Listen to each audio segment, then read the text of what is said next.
here. Mr. Fonseca is the first president of the Sri Lanka Committee of the Chartered Institute for Securities and Investments. Recently, he was also appointed as the chairman of the Colombo Stock Exchange.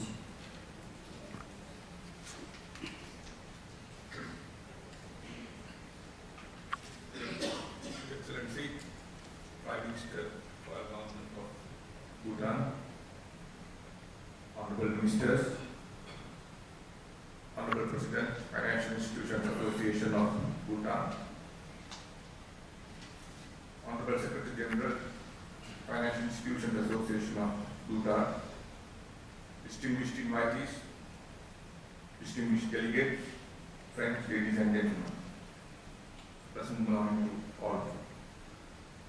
On behalf of the Association of Development Financing Institutions in Asia and the Pacific, VIII, I wish at the outset to thank Your Excellency, invitingly, the Honorable Prime Minister of the Royal Government of Bhutan, for taking time to join us today to inaugurate this auspicious event.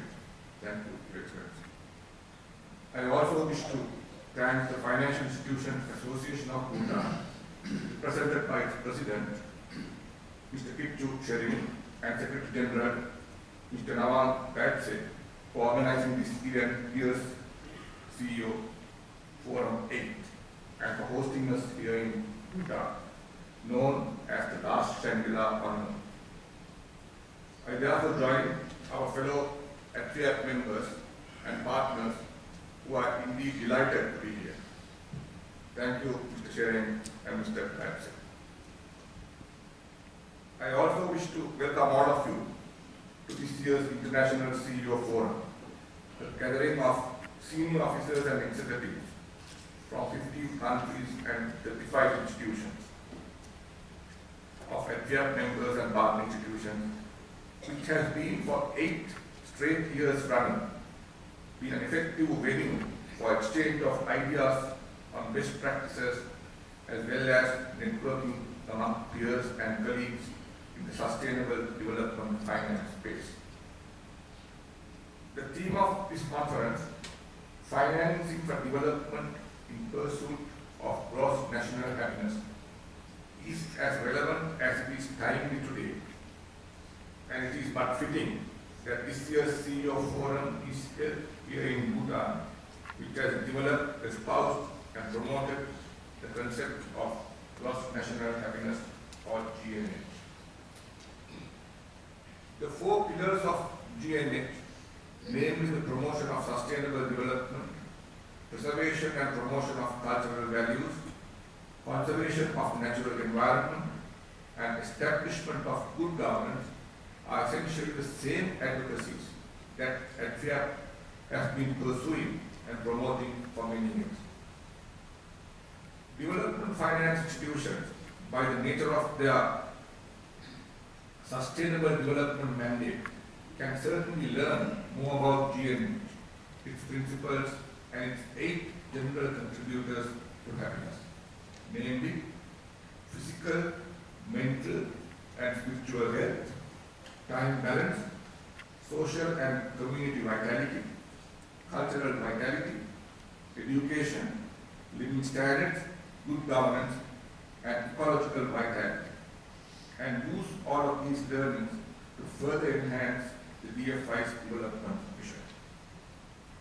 At this point, I am reminded by Rudyard Kipling's phrase, "Oh, east is east, west is west, and never the twain shall meet." But in the case, however, of gross national happiness and development bank, I believe the twain here does meet, since, as I mentioned, the principles of gross national happiness and how they relate to financial inclusion and development finance. I also look forward to learning from our members and special guests who will speak on the programs and activities in their respective countries and institutions, which refer to environmental finance, financial inclusion, capacity building, and good governance, and how these initiatives relate to the philosophy of gross national happiness. In closing, I wish to enjoin each one of us to make use of this rare opportunity to meet, share and learn from each other in our common purpose of seeking ways and means on how best we can all carry out our sustainable development mission in these challenging times and beyond. Thank you for your kind attention. I wish everyone a very successful conference.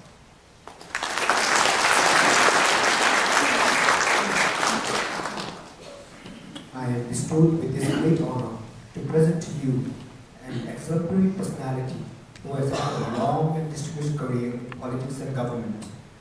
His Majesty, the 5th King of Bhutan, awarded him the True Warrior Medal, the highest medal of honor for excellence in carrying out his duties.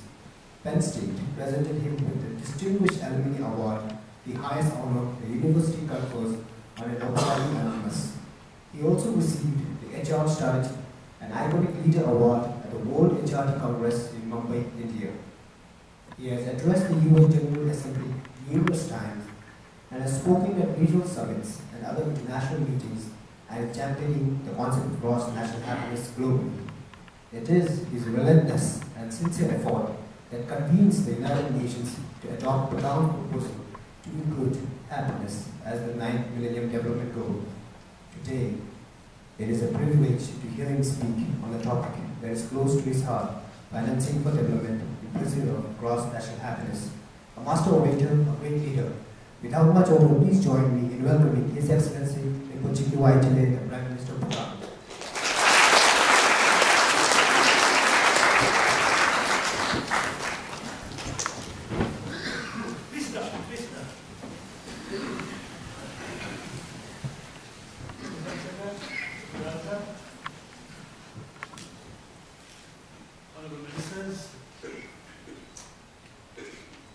CEOs of development financing institutions of the Asia-Pacific region and the delegates, members of the delegation, and ladies and gentlemen.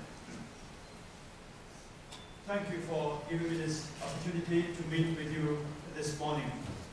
This for us is an important event. Over the years, we have rather in recent years, we have been receiving various delegations visiting Bhutan, among others, to hold conferences and to deliberate on issues of concern to them. And in playing host to such delegations, we as a country, as a developing country, and as a young democracy are learning. I have no doubt that during your course of deliberations over the 3 days, you will leave behind knowledge and ideas that will prove very useful for us. We also would like to take this opportunity to thank you for choosing Bhutan, and I do hope that you will yourselves have a good experience. It is not the best time of the year. It is rather cool for many of you who come from the warmer climes in the world. But nevertheless, I wish you good deliberations. I have been asked to speak on the subject of gross national happiness. And yet I find that after the break this morning, the very first topic for your discussion, in fact, is principles, philosophy and principles of gross national happiness. And it is going to be presented to you by the president of the Center for Bhutan Studies. So I'm not so sure whether I should really be speaking on this subject. And then thereafter, others are going to speak on how GNH may be applied to development financing.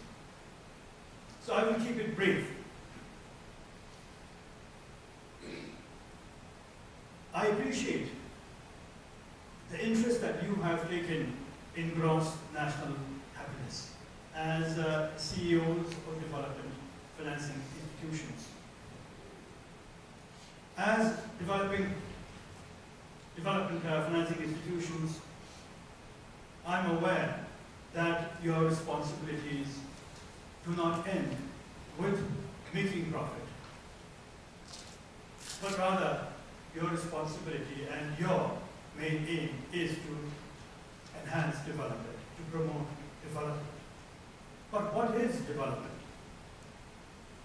And here in Bhutan, this question was asked by His Majesty the King, soon after, by His Majesty the fourth King, soon after he came to the throne almost 40 years ago. 39 years to be precise. And he came to the conclusion, after discussions with the people, with various experts around the world, after having studied the various development models, that in the end, the purpose of development must be to fulfill the most basic desire of every individual. And that, he concluded, had to be happiness. He was also of the impression that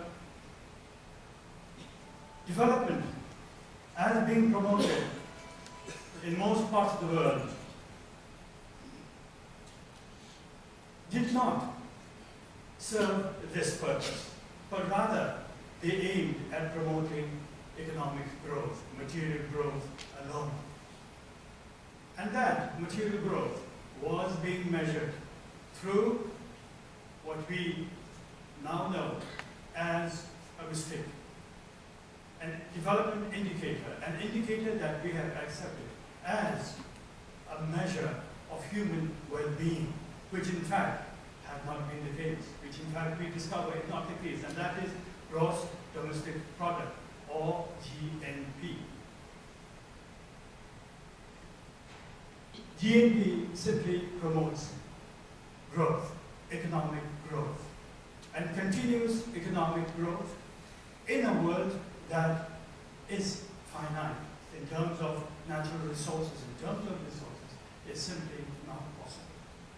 And we here in Bhutan are convinced that many of the calamities that the world is faced today, that the human society is faced today, leading to the question of the survival, the basic survival of human life and all other forms, is as a result of our having doggedly pursued material growth, continuous material growth in a finite world. G&H, on the other hand, is now being increasingly respected and accepted as a development paradigm that is sustainable, holistic, and inclusive. And therefore, as was mentioned by Dr. Kipchu, of the CEO of the Bhutan National Bank, it has become a subject of great interest or growing interest to the world. A world that is indeed troubled by the question of survival, by the issue of sustainability. A world that is facing increasing number of calamities, man-made as well as natural. And these include, of course, economic crises, health crises, environmental crises. These include, among others, the growing price of food, food crisis, the challenges that even our farmers here in Bhutan are faced with. Farmers are no longer able to predict the weather. Farmers do not know when to sow their seeds, when to plant their seedlings, rice, when to harvest. In fact, right now, here in Bhutan, the farmers are losing their crop. Their harvest yield is going to be considerably less than what they expected. In fact, they are suffering from crop failure. And this has to do with the uncharacteristic, the extreme weather conditions that they have been facing. For instance, at this time of the year, when the farmers are supposed to be harvesting their rice, it should be bright, sunshine, sunny days. But in fact, we've had wet and gloomy weather. Soon after they harvested their rice and laid out their rice on the field, we've had rain. And farmers in the western part of Bhutan, just across the valley from here, have been crying over the loss of their country. So these are the kinds of worries that people are faced with. And we believe all these have to do with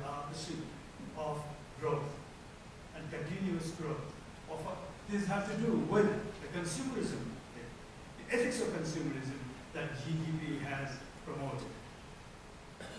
And here in Bhutan, we feel that we have a model, a development model, that the world is recognizing as indeed, as I said earlier, a holistic, sustainable, and development paradigm. It is based on the belief that if indeed happiness is the desire, the ultimate desire of every human individual, then it must be the function and responsibility of the state to create the conditions within which an individual can pursue and find happiness. And to this end, the government, or rather His Majesty, the fourth king, identified 4 enablers, 4 conditions that would enable people to pursue happiness. And these have been mentioned by Mr. Fonseca very correctly. These are referred to often in Bhutan as the 4 pillars of gross national happiness. One is, of course, something that you are directly involved in, and that is socio-economic development, in which we have been doing reasonably well. And it is our hope that by the end of the 10th five-year plan, and we are in our second last year of the 10th five-year plan, we will have delivered to the people all the basic essential services to enable them to come out of poverty. There being something like 23% of our population under the population level here in the country at the beginning of our 10th five-year plan. We are hopeful that with what we will have created, the socio-economic infrastructure, the enablers, that we will have reduced the poverty level in our country significantly, hopefully to a figure far less than 15%. And these, of course, are being done keeping in mind the question of equity. By the end of the 10th five-year plan, we will have made health, basic health services accessible to every individual. We will have enrolled every primary school-aged child in primary school. Every home will have been lit with electricity.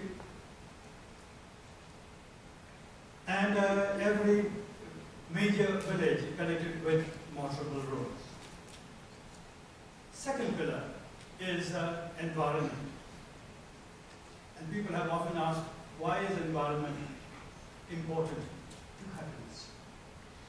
But here in Bhutan, located as we are in the high Himalayas, very fragile, vulnerable part of the world, located, as I said, in the youngest range of mountains, still growing and therefore very unstable. Conservation of our environment is directly linked to sustainability and in fact, to our immediate survival. Ever so often, we are haunted, the policymakers are haunted by the specter of an exodus of Bhutanese people roaming the Indo-Gangetic plains if we fail to conserve our environment. If the Himalayas, in which we are located, were to become a barren mountain desert, which can very easily, and therefore bringing development to Bhutan, expansion of our agriculture, building of infrastructure facilities, urbanization, industrialization has to be done with carried out with extreme caution because of the fragility and vulnerability of our ecology, as I said. And today, Bhutan wishes to play an important role beyond our borders in raising the importance of environmental conservation. We have tried to play an active part in all the international fora, including at the last two Conference of Parties, that's COP 15 and 16, and at the COP 17, which is taking place in Durban, we are playing, to the extent possible, a role that would enable us, as I said, a role that is aimed at promoting a greater commitment by the global society to environmental issues, bringing about a greater awareness and concern about climate change and its direct impact in possibly reversing the little progress that human society has made against the 8 Millennium Development Goals. But we all know that COP17 in Durban may not be that successful. And so, we are now preparing for an active role, not only by ourselves, but hopefully as a sub-region of South Asia at the Rio +20 in Brazil. That is going to take place in June of next year. Third pillar. Oh, by the way, at the COP16 in Copenhagen, which was also essentially a failure, Bhutan made a commitment, a pledge, in the hope of setting a good example.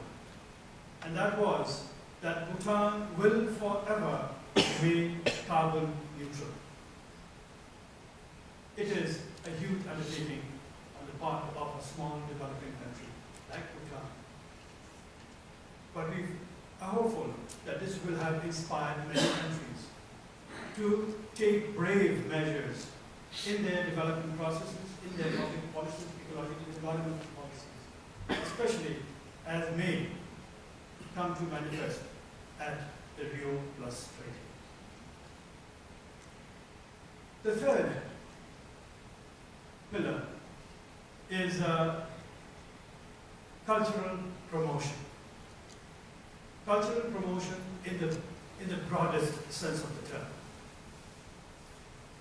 GNH is not to be seen as some people intend to ever so often mistakenly, and that is that this is a philosophy that springs from Buddhist notions and relevant only to Asian and more particularly to Buddhist societies, small developing countries and to Buddhist societies. But this is not so.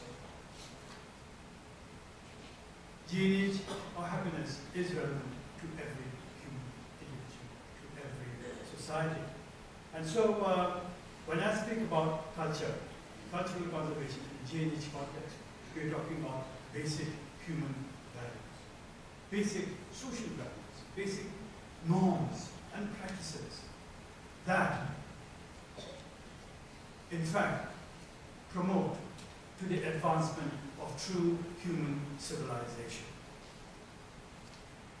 And here in Bhutan, among the basic values that we promote, trying to move away from consumerism and materialism, it is about trying to balance material needs with spiritual, emotional, and psychological needs. It is about fulfilling equally the needs of the body with the needs of the mind. And in so doing, we rely heavily, of course, on basic human values and practices, as are prevalent and as are available in every human society, in every culture.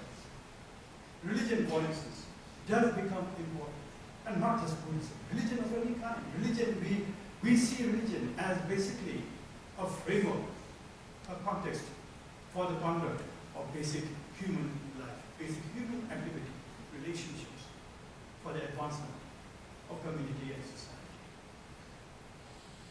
Hinduism, Buddhism, Christianity, Islam, any religion, basically has, is formed, is established, is founded for the advancement of society, for the conduct of life, to enable people to determine what is good and what is wrong. It's a moral and ethical frame. And without a moral and ethical frame for the conduct of human life, there cannot be true advancement. And in today's world, in today's material world, we are moving away from these basic human values. We are obsessed with consumerism, with the desire to possess, to accumulate wealth. And this comes at the cost of our moral and ethical values. This comes at the cost of our relations. And so, we have this situation where even in urban, crowded cities, when even in gatherings like this, where you're brushing shoulders with each other, where bodily you are so close to each other, we find more and more people who suffer from loneliness. The consequence, of course, is the growing mental health problem around the world today. And the collapse of families, the collapse of the institution of marriage, the disintegration of community and society. We are trying here. And of course, the last one, the last pillar, is good governance. Without good governance, the other three pillars will not be sustainable, cannot be strengthened. And here in this country, you will find an example of a king who so believed in the relevance and the goodness of gross national happiness, where good governance plays a key and a pivotal role. The king, at the peak of his popularity, in his youth, he was 53, he worked very hard to marginalize himself from the center of power.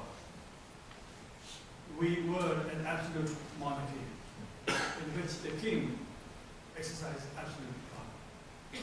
And he worked persistently, ever since he came to the throne, to marginalize himself from the center of power, to empower the people instead, to give them the power to determine how to shape their future and what their own destiny should be.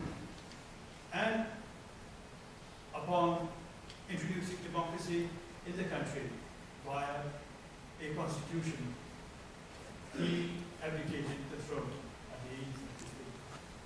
And he now lives in quiet retirement. And we have now a king, a young king, who is as devoted and as committed to democracy.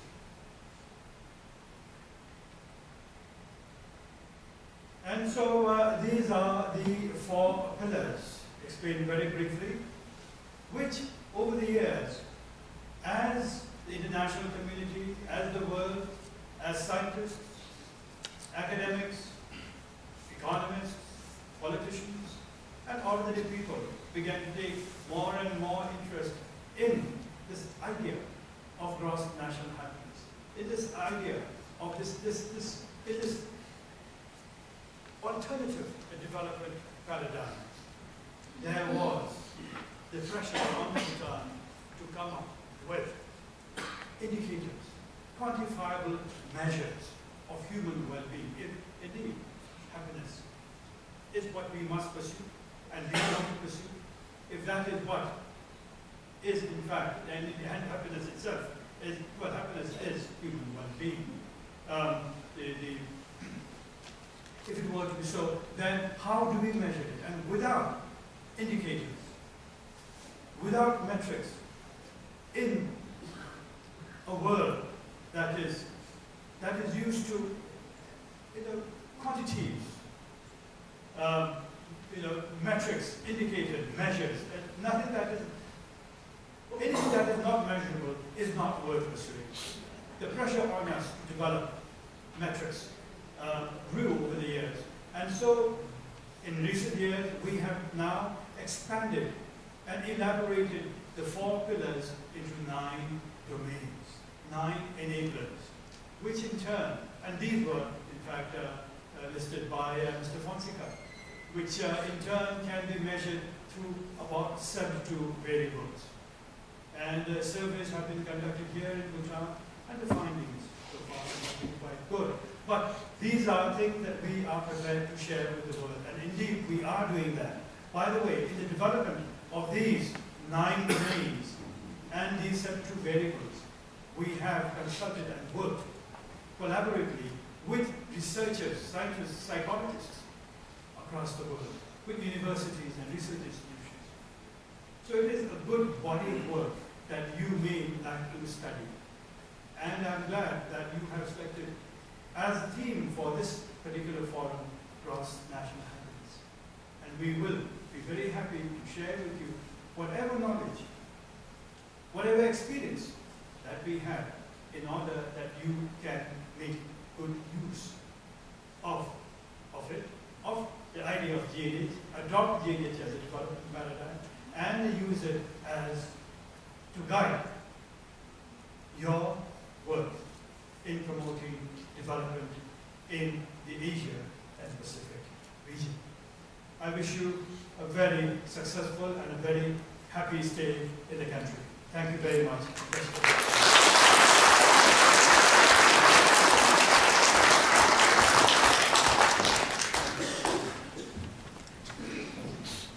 Thank you so much, Your Excellency. And to further extend the appreciation, may I now request the Secretary General of VIII, Mr. Octavio Peralta.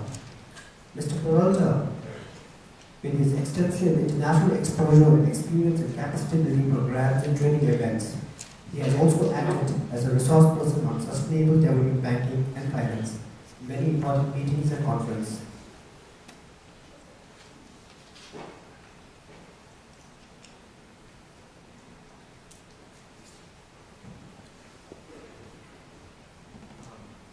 Your Excellency, Prime Minister of Bhutan, Honorable Ministers, members of the Financial Institutions Association of Bhutan, distinguished delegates, friends, ladies and gentlemen, a very happy morning to you all. On behalf of ASEAN, our host, the attending delegates to this CEO Forum 8, we would like to express our deep and sincere appreciation to His Excellency, the Prime Minister of Bhutan, for joining us today and gracing this occasion and sharing with us his knowledge and thinking on gross national happiness. I was reading 2 days ago, and I think the concept of GNS has been humanized. And the newspaper that the Prime Minister recognized and awarded the taxi driver for his being able to return the money he found. So that goes to show that little things have been imbibed by the ordinary people. And this, I believe, is humanizing cross-national happiness in Bhutan. We would like to, as I mentioned, thank you for sharing with us and inaugurating this event in Thimphu. So thank you very much, Your Excellency. I wish to also thank the officials and members of the Financial Institutions Association of Bhutan, particularly its current president, Mr. Kipchu Cherin, and its Secretary General, Mr. Nawan Getse, is also a member of the board of ASEAN, for graciously organizing and hosting this year's CEO Forum. I wish also to thank the officers and staff of the FIAB members who have made all the logistic and administrative work make our stay here in Bhutan very pleasant and very comfortable indeed. Thank you, VIII. I wish also to thank all the session chairmen, speakers, and resource persons for putting together the presentations and sharing with us their expertise and experience on the theme Financing for Development in Pursuit of Gross National Happiness. I join the chairman to say that it is very relevant to all of us in development banking and also befitting to be held here in Bhutan, which has developed and advocated the principles and practices of GNN. So thank you all very much.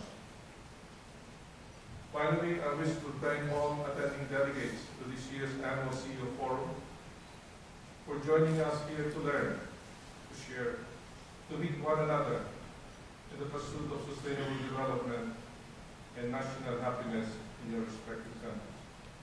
Thank you so much. So let's join our hands together for a fruitful and successful conference. Thank you very much.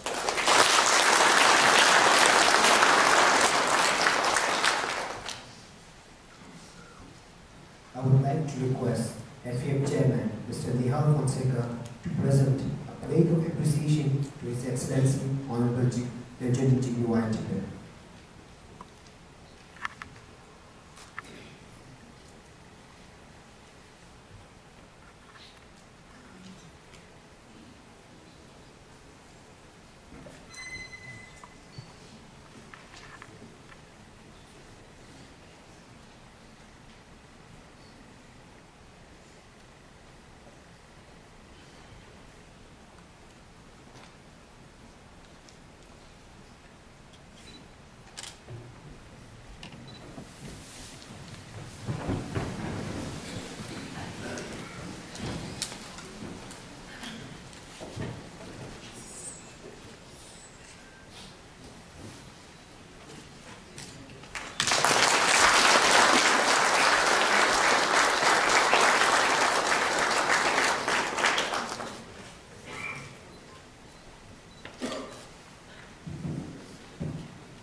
We also have another plate of appreciation.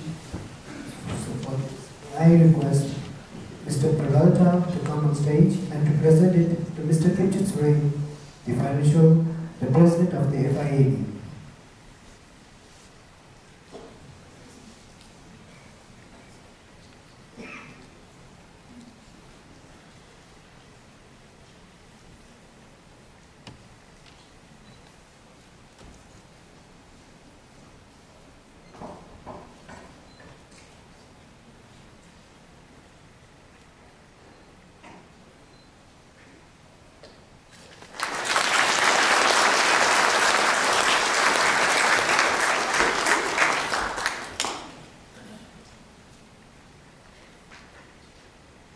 Before we take a coffee break, may I take this opportunity to request Your Excellency for a group picture with all the delegates. The group picture could be taken outside just near the banquet hall of the steps. I would like to request all the concerned delegates after the group picture to continue with the coffee break and be back for the technical session at 11:30. Thank you so much.